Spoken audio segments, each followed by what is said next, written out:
Welcome back to the AlphaZero for Connect 4 series. In this part of the series, we'll be diving into the Monte Carlo tree searching portion of the algorithm, and more specifically, how this relates to the overall picture of the training process that we'll be implementing to train our algorithm.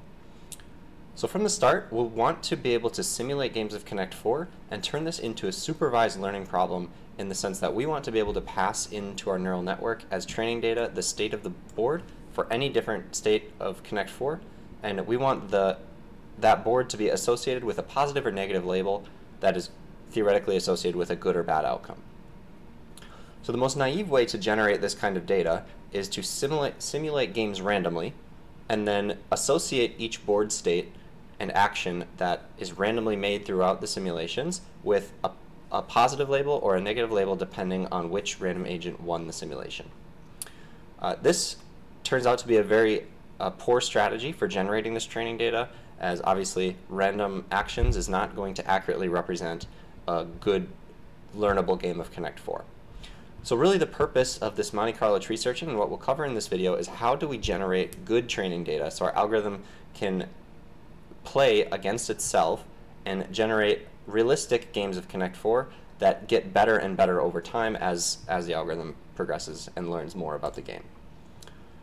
So in this video we will cover just one action from an agent in one simulation of Connect 4. So to put this in perspective of the bigger picture, we will want to be able to simulate thousands of games of Connect 4, and through this Monte Carlo tree searching process, we will be able to determine the best action for any given state of one of those simulations.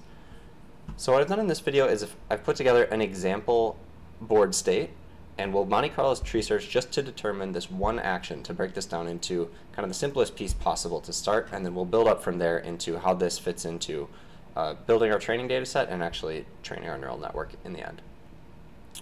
So this board state that we'll be looking at in this video looks like this. It's, in this case, blue is player 1 and yellow is player -1, and this is our what we call the root node of our Monte Carlo tree that we'll be developing. So before we get into developing the tree in the first place, I want to just back up and think, as a human with intuition about the game of Connect 4, how would you take a look at this board and decide where you want to play? So there's two options available left since 5 of the 7 columns are full. We can either play in column 0 or in column 5. It's currently the blue player's turn. So as the blue player, I'm sure if any of you have played Connect 4 before, you know which is obviously the better move in this case, which is column 5 instead of column 0. But I want you to take a step back and really think about how do you know, or what thought process exactly did your brain go through to determine that column 0 is a bad move.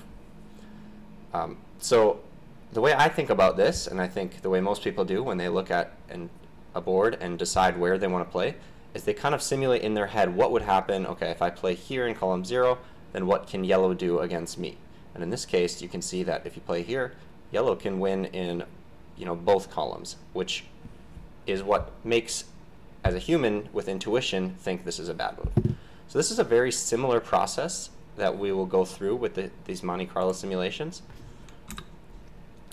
So this is if we expand this root node and we display the two possible board states that could happen if blue plays in either one of these columns, right? We could have blue play in column 0 here, or we could have blue play in column 5.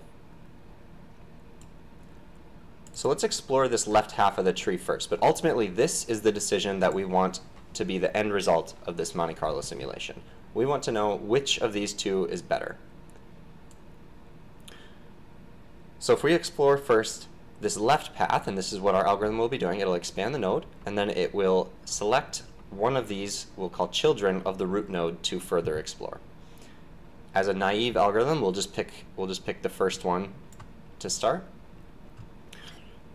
And you could probably guess that we can then break this into additional actions from yellow. And we see that yellow can either play, again, in column 0 or column 5, and in both cases, yellow would win the game in this case. We'll refer to the end of the Monte Carlo tree, or the bottom of the simulation, as the leaf node. So the top is the root and the bottom is the leaf. And in this case, what you would do after you've come to the bottom of this leaf node, as a human with intuition playing this game, you would then simulate this in your head, and you would think, okay, well, this blue action probably wasn't the best idea because in both cases yellow would win. Similarly, in our algorithm, what we're going to do is we're going to back up or back propagate that value that we just found at the end of this simulation all the way up the network. So we just found a negative value in this case, negative referring to the fact that from blue's perspective, the blue player lost. So we have a negative value associated with these leaf nodes and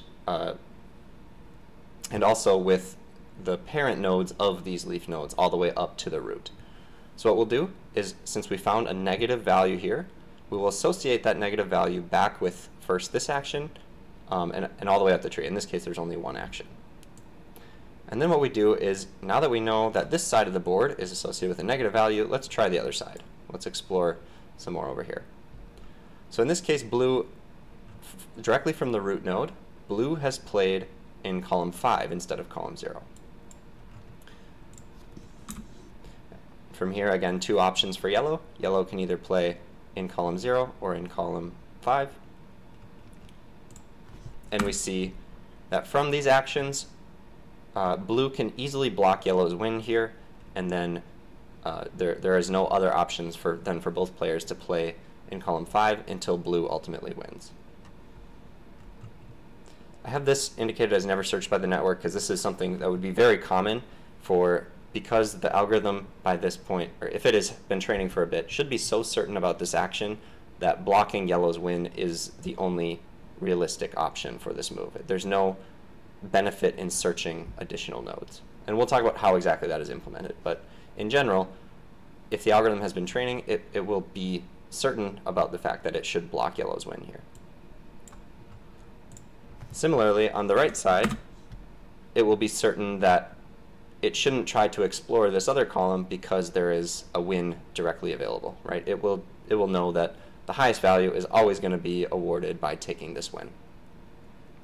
And in both cases here, when we simulate down to the leaf, we would then propagate or back up a positive value to each of these previous board states. So in this case, we would back it up all the way through all of these actions, and we would back it up to associate a positive value with this first initial action in column 5.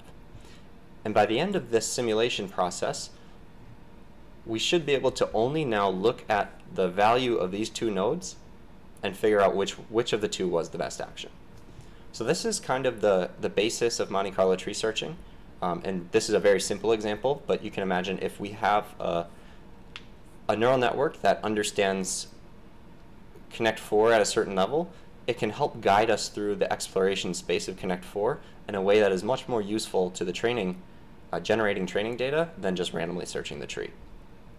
And in that way, our improved improved training of the neural network guiding us through the tree will make the Monte Carlo tree searching more efficient, which will generate better training data to pass back to the network, and the two kind of cyclically improve each other over time, which is kind of the beauty of this algorithm. So that is kind of the theory behind what we'll be doing. Again, we're only in this video simulating just one move of one board state in a single simulation to keep it simple, and it's a very simple simulation at that, but this is the key process that we'll be doing throughout more complicated training.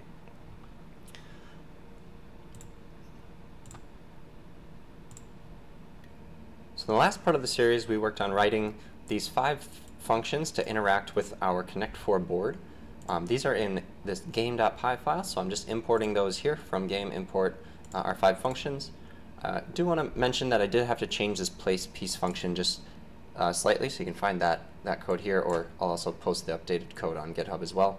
But basically, instead of placing the piece on the board parameter that we're passing, we're actually going to make a copy of that board and return that. So place the piece on the copy and return that instead of the actual board parameter itself. And this will just make it easier to interact with this function in our Monte Carlo tree search file here. So the first thing we want to do now is, now that we've been through the theory of how the tree searching works, we want to actually just initialize that root node. So to build this Monte Carlo tree, we'll first just define a node class. And for those of you that are not familiar with this object-oriented programming. This node class will basically just allow us to initialize many of these nodes very easily. So each board state here, or each part of the tree, is a single node, and this node will have different attributes like the state of the board, whose turn is it to play, the prior action probabilities, and things like that. So anything that we need to keep track about a node of the tree, we can do very easily using this node class. So any class has an init method that will be run on the first instantiation of the node object. So we always pass self here, and we'll want, in this case, a prior. We'll want, so this is the prior probability as predicted from the network, which we'll talk about a bit later on. Which player's turn it currently is. We will want what is the current state of the board. And that's all I think we'll need as parameters, so then we can define our class variables here. So we'll give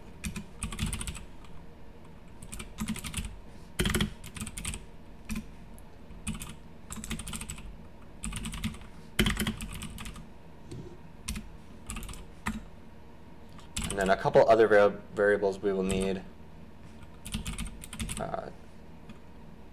Children, so this will be an empty dictionary where we can add in the children nodes once they're initialized. So for example, these two board states, or these two nodes, will be referred to as children of the root node. And then we will also want a value, which will start out as 0 and will get updated over time. So for example, as we get to the bottom of the tree and we back up the value, we will want to update this value parameter for each node that was in that search path. So now that we have our node object and all of the necessary variables initialized, we can actually just call it and initialize our root. So the way we do this is assigning it each of the variables it takes as parameters. So first the prior.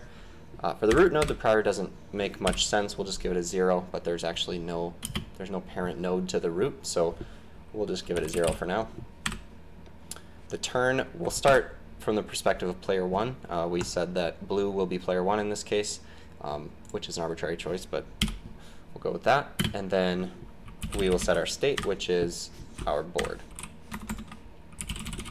And the board here is defined above. It's the same board we used in the diagram before. So now we can call different state or different attributes of this root.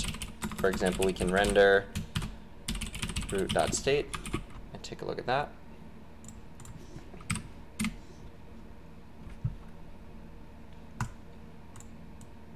And the next thing will be to expand the root.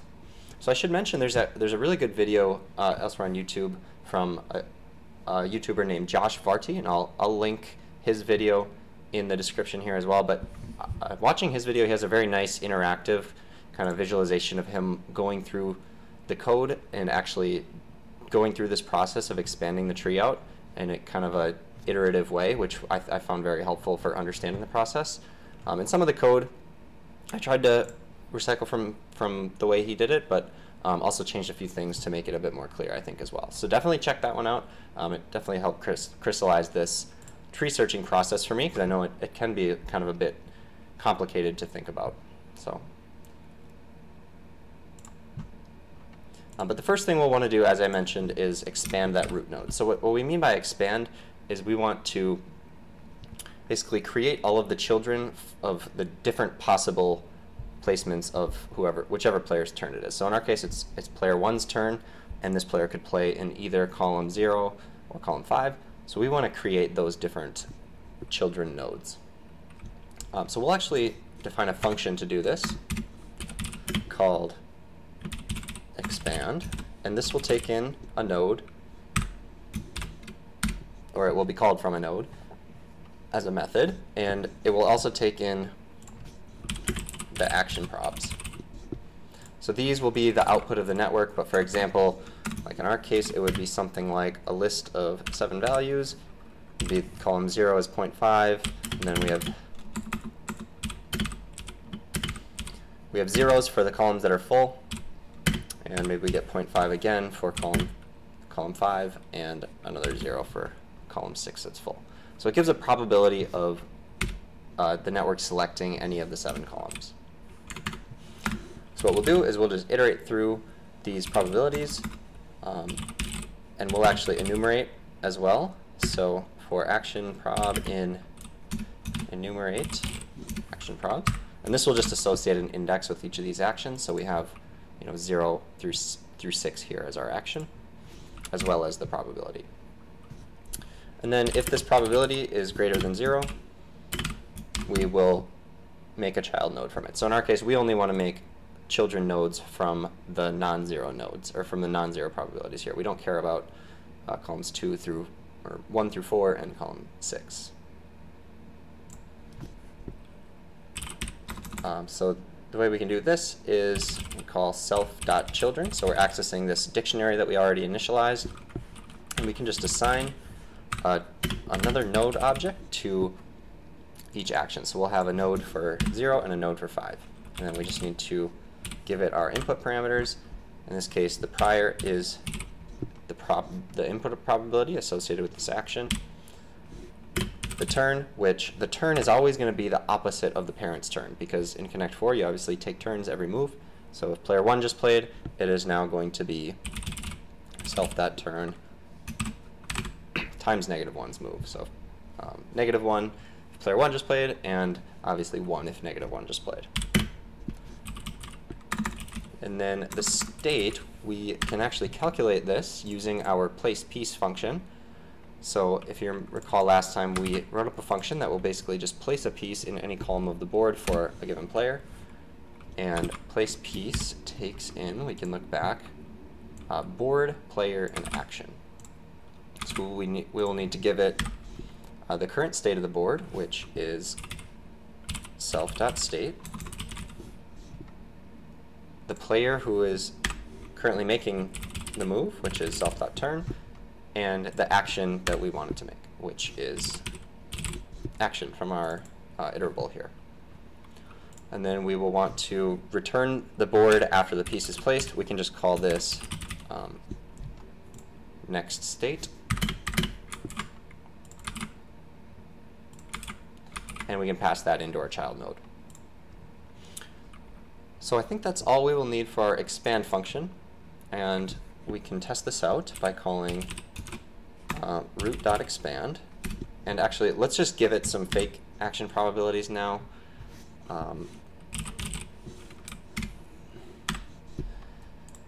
Maybe we should write a... Yeah, let's actually create like a fake model for now, since we don't actually have our neural network built yet. But for the purpose of demonstrating this Monte Carlo tree searching process, let's just write a function here called...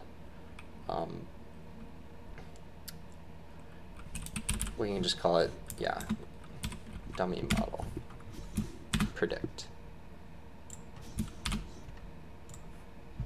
Okay, and this will take in the board. Well, it doesn't really have to, but in theory the model would take in the board and make a prediction. And we will just return here the, so our neural network, which we'll discuss in more detail later, is going to have 2 heads to the network.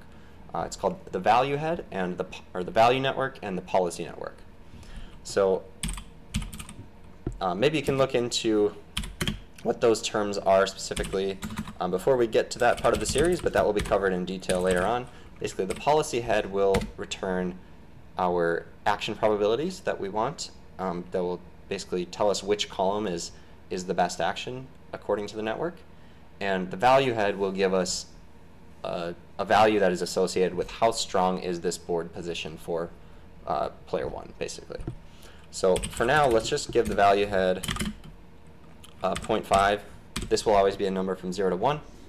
And let's give the policy head this list that we used as an example. So for now, this is going to be fixed. But in theory, it would be getting better and better over time as the network trains. Okay, so we can then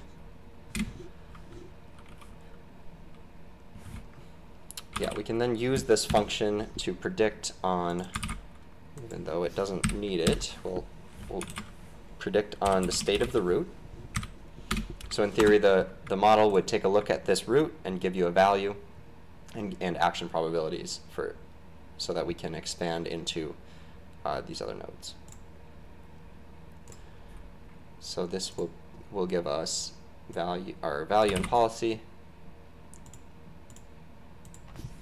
Yeah, we'll call it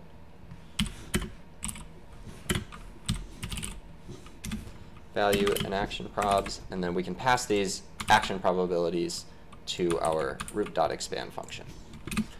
And then let's just take a look at our children nodes then to make sure that this worked properly. So we can render our root. So remember, this is our children is an attribute of the root, and they will have, this will be a dictionary with keys 0 and 5. So we can say children 0, and this node has a state attribute, and this one. So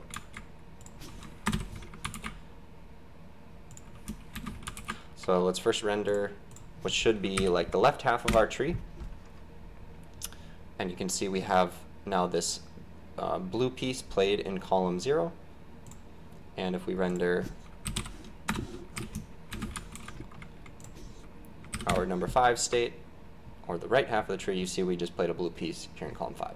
So that all appears to be working, and we have now expanded our root node down to its children nodes.